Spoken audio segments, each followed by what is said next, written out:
Hello दोस्तों, कैसे हो आप सब। आई होप आपको मेरा पीछे वाला लेक्चर अच्छा लगा होगा। तो आज हम अपने नेक्स्ट टॉपिक के साथ डिस्कस करेंगे। जैसा कि हमने पीछे वाले टॉपिक में डिस्कस किया था, branches of accounting. Branches of accounting में हमने पढ़ा था financial accounting, management accounting, cost accounting. उसी तरह से आज का टॉपिक हमारा है सिस्टम ऑफ अकाउंटिंग, जिसमें हम पढ़ेंगे कैश सिस्टम, मर्केंडाइल और accrual system, and next one है मिक्स्ड सिस्टम। कैश सिस्टम जो होता है, इसमें ओनली कैश की ही ट्रांजैक्शन की जाती है।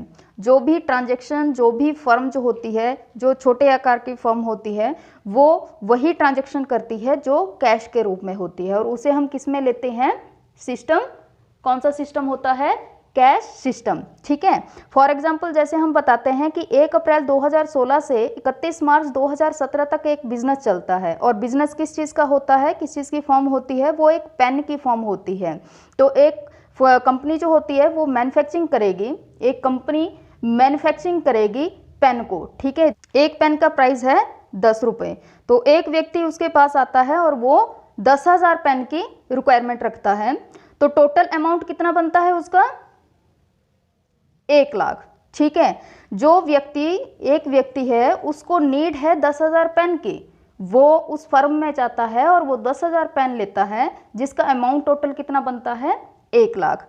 तो कैश कितना बन गया आपके पास, जैसे 1 लाख हो गया आपके पास, तो वो पर्सन क्या बोलता है कि वो अभी उसको 60,000 रुपये दे देगा, और जो 40,000 रुपये है वो 2018 में देगा। लेकिन जो फर्म है, कंपनी जो है, वो कब से कब तक चल रही है, 2016 से लेके 2017 तक। तो ये जो 40,000 उसने देने हैं, ये कब देने हैं, 2018 में। तो हम किसकी ट्रांजैक्शन करेंगे, फर्स्ट ऑफ ऑल जो कैश सिस्टम है, कैश बेसिस है, उसमें ट्रांजैक्शन होती है कैश की।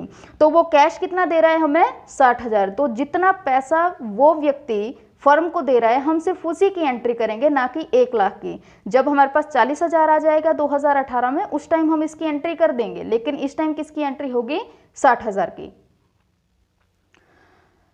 कैश सिस्टम के कुछ डिसएडवांटेज हैं, जैसे कि फर्स्ट ऑफ इसमें आता है कि इसमें प्रॉफिट एंड लॉस अकाउंट नहीं बनता है। मतलब फर्म को प्रॉफिट और लॉस का पता, इसमें एक्यूरेट प्रॉफिट और लॉस का पता नहीं चलता है। इसमें only receipt and payment account बनाया जाता है। नेक्स्ट वन है इसका, इट इज़ नॉट एक्सेप्टेबल।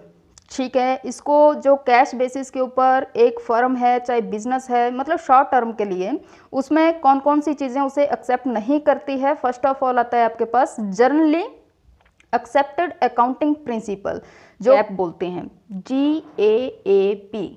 ठीक है। Next one, international financial reporting standard, जिसको हम IFRS बोलते हैं। नेक्स्ट वन आता है कंपनी एक्ट 2013। ठीक है। ये तीनों के तीनों जो हैं वो कैश बेसिस को एक्सेप्टेबल नहीं करते हैं, क्योंकि हमेशा जो आपका बिजनेस चलता है वो आपका इसमें कैश के ऊपर ही चलता है। तो ये ज़रूरी नहीं है कि बिजनेस में जो ट्रांजैक्शन होती है वो कैश के रूप में ही हो। तो इसीलिए हमेशा वही फर्म इसको फॉलो करती है जो छोटे आकार में हो। इसकी फीचर्स हैं, इसमें कैश ट्रांजैक्शन ही होती है, जैसे कि हमने पहले डिस्कस किया। इसकी जो मैंने आपको मीनिंग समझाया उसमें यही है कि इसमें सिर्फ कैश ट्रांजैक्शन ही होती है। इसमें जो एक्रूड इनकम है, इनकम रिसीव इन एडवांस है, या प्रीपेड एक्सपेंसेस हैं, ये जो सारी की सारी एडजस्टमेंट होती हैं, ये इसमें फॉलो नहीं की जाती हैं। इसमें only receipt and payment account ही बनता है। नेक्स्ट वन, टेक्निकल नॉलेज इसमें ज़रूरी नहीं होती है। टेक्निकल की होती है कि जैसे कि बड़ी बड़ी चीज़ें होती हैं, टेक्निकल नॉलेज की कैसे क्या करना है, होती ही कैश के रूप में है। तो उस चीज़ के लिए बहुत इजी होता है, जो भी छोटी मोटी ट्रांजैक्शंस होती हैं कैश के रूप में, हम वो वहाँ से लेते हैं और उसको लिख लेते हैं। इसमें हमें किसी नॉलेज की ज़रूरत नहीं होती है। जो फर्म छोटी होती है या जिसकी ट्रांजैक्शन बहुत ही कम होती है, वो फर्म हमेशा इस सिस्टम को, जो हम पढ़ रहे हैं इस टाइम, कौन सा सिस्टम पढ़ रहे हैं इस टाइम, या कैश सिस्टम को यूज करती है। स्टूडेंट ये बात भी ध्यान में रखनी है कि जनरली वो ऑर्गेनाइजेशन जो बहुत छोटी होती है और जिनमें ट्रांजैक्शन भी बहुत कम होती है, ज़्यादा से ज़्यादा कैश बेसिस के ऊपर होती है, वो फर्म ही कैश सिस्टम को फॉलो करती हैं। जैसे किसी फर्म का मोटिव प्रॉफिट कमाना नहीं होता है, वो फर्में जो हैं वो कैश बेसिस को फॉलो करती हैं, जिसमें प्रॉफिट कमाना उसका मोटिव नहीं होता है। जैसे कि मैं आपको कुछ एग्जांपल दूंगी। यहाँ पे हमारे पास नॉन प्रॉफिट ऑर्गेनाइजेशन होती है ना, नॉन प्रॉफिट ऑर्गेनाइजेशन होती है। नेक्स्ट में हमारे पास एनजीओ आते हैं, हमारे पास स्कूल आते हैं, क्लब होते हैं, कॉलेज होते हैं, या डॉक्टर्स होते हैं। डॉक्टर्स भी ऐसा होता है कि हम किसी डॉक्टर्स के पास जाते हैं किसी चेकअप के लिए, तो हम वहाँ पे दवाई लेते हैं, ठीक है। तो इसका मतलब ये नहीं है कि वो हमें दवाई दे देगा और हम अगले दिन उसे पैसे देंगे, हमें उसी टाइम उसे उसका पे करना पड़ता है। इट मीन्स कि उसका मोटिव वो चीज़ नहीं होती है, मैक्सिमम प्रॉफिट अर्न करना नहीं होता है। लेकिन ये जो एग्जाम्पल मैंने आपको दिए, यहाँ पर सिर्फ और सिर्फ क्या चीज़ होती हैं, मैक्सिमम कैश के ऊपर ही ट्रांजैक्शन की जाती हैं। नेक्स्ट टॉपिक है इसका एक्रूवल सिस्टम। अब कैश बेसिस के बारे में हमने डिस्कस कर लिया, अब हमारे पास आता है एक्रूवल सिस्टम। एक्रूवल सिस्टम किस में यूज़ होता है? अब मैंने पहले आपको बोला कि जो छोटी फर्म्स होती हैं वो हमेशा कैश बेसिस के ऊपर की जाती हैं, ठीक है। लेकिन छोटी फर्म को छोड़ के बाकी सभी फर्म जो होती हैं वो एक्रूवल सिस्टम को यूज़ करती हैं, ठीक है। जैसे इसको कंपनी एक्ट 2013 जो है, ठीक है, वो भी इसको फॉलो करती है एक्रूवल सिस्टम को। जो एक्रूवल बेसिस के ऊपर जो कंपनी एक्ट 2013 है वो भी इसको फॉलो करती है। इसमें सभी अकाउंटिंग के सभी प्रिंसिपल जो हैं, जो गैप है या IFRS है, वो भी इसको फॉलो करता है। और ये show complete picture correct profit and loss, सारा का सारा जो प्रॉफिट एंड लॉस अकाउंट है उसको वो करेक्ट बताता है। बिकॉज इसमें जो भी क्रेडिट में चाहे कैश में ट्रांजैक्शन हो रही है वो सारी की सारी इस फर्म में इस बेसिस के ऊपर लिखी जाती हैं। इसमें स्टूडेंट एग्जांपल है जैसे कि goods sold on credit on 31 मार्च 2017, ठीक है, बट कैश रिसीव ऑन 15 मई 2018। अब इसकी ट्रांजैक्शन हम कैसे करेंगे? देखो, कैश बेसिस मतलब कैश कब उसने रिसीव किया, इसने सीधा बोला है कि कैश रिसीव किया है 15 मई 2018 को। तो कैश कब लिखेंगे हम? जब हमारे पास कैश आएगा 15 मई को जाके हम 15 मई जब आएगी उसी टाइम हम कैश की ट्रांजैक्शन करेंगे। लेकिन एक्रूवल बेसिस के ऊपर हम कब करेंगे? जब हमारी गुड्स सेल हुई है। हाँ, कब हुई है? 31 मार्च 2017 को। तो एक्रूवल सिस्टम में हमारे पास 31 मार्च 2017 को इसकी ट्रांजैक्शन की जाएगी। लेकिन कैश बेसिस के ऊपर जब हमें कैश रिसीव हुआ है 15 मई को, तब उसकी ट्रांजैक्शन की जाएगी।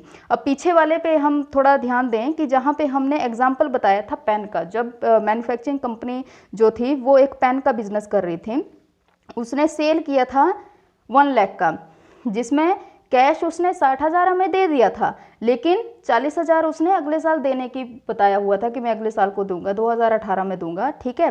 तो ओनली कैश बेसिस उसमें कितना जाएगा आपका? 60,000, ठीक है। लेकिन एक्रूवल बेसिस के हिसाब से देखें तो ये दोनों ट्रांजैक्शन होगी कैसे?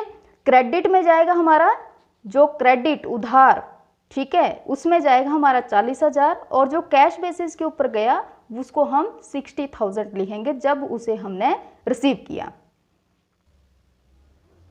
नेक्स्ट वन हमारे पास आता है मिक्स्ड सिस्टम, ठीक है। वैसे ही गाइस आज के टाइम में जो मिक्स्ड सिस्टम है उसका ज़्यादा यूज़ नहीं किया जाता है, जब से हम इन दोनों को ज़्यादा फॉलो कर रहे हैं, ठीक है।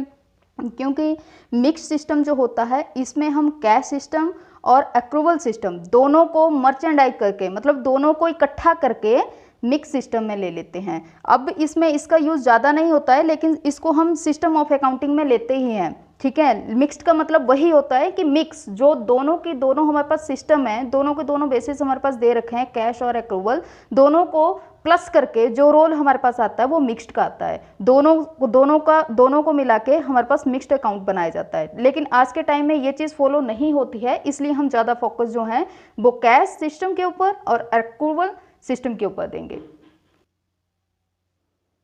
सो स्टूडेंट, इसी के साथ हमारा इंट्रोडक्शन टू अकाउंटिंग, जो फाइनेंशियल अकाउंटिंग में हमने पहला कॉन्सेप्ट क्लियर किया था, ठीक है, वो हमारा आज कंप्लीट होता है। इसमें जो भी ब्रांचेस हो गए या इसके सिस्टम्स हो गए, वो सारे के सारे हमने आपके साथ डिस्कस कर लिए हैं। कल हम एक नए टॉपिक पे डिस्कस करेंगे जिसका नाम है थ्योरी बेस ऑफ अकाउंटिंग। अब इसमें कौन कौन से कॉन्सेप्ट हमारे बीच में आते हैं वो सारे के सारे हम डीपली जाके आपस में क्लियर करेंगे। अगर आपको मेरी वीडियो पीछे वाले कॉन्सेप्ट सारे क्लियर होते हैं, आपको पसंद आते हैं, तो आप मेरे चैनल को लाइक कीजिए और सब्सक्राइब कीजिए। Thanks and have a nice day.